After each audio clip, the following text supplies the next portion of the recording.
Meron isang baboy,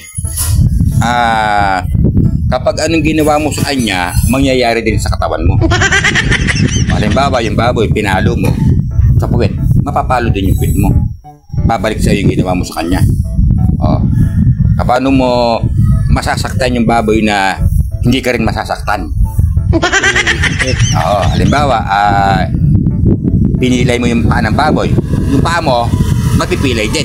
Paano mo magagawa yun na sasaktan mo yung baboy na hindi ka masasaktan? Ganun ba? Oo. Baka ng mahabang kamalo. Tapos? Papaluin mo sa pit. Mapapalo ka rin sa pit nun. Bakit? Kasi pinalo mo, babalik nga sa'yo yung ginawa mo sa baboy eh. Ang maganda doon, hindi mo napapaluin. Halimbawa, tinanggal mo yung mata ng baboy, pagkatanggal din yung mata mo. Hindi mo na gagawin. Hindi. Kagatin mo yung buntot niya. Buntot niya? Oo. Siyempre, sa'yo, wala nang gagagatin na buntot.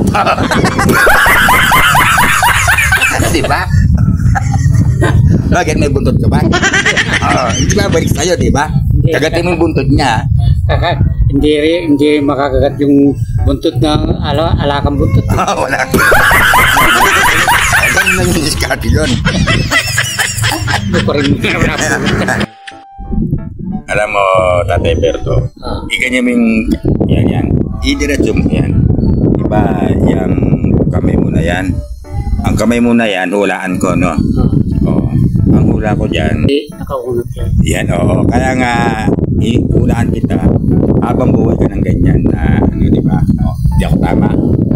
Manghula, no? Nung matanda ako, nakaunat yan. Ngayon bata na ako. Nakabukot mo. Pero magaling akong manghula, no? Yun ang sinasabi ko sa'yo eh. Tama naman yun.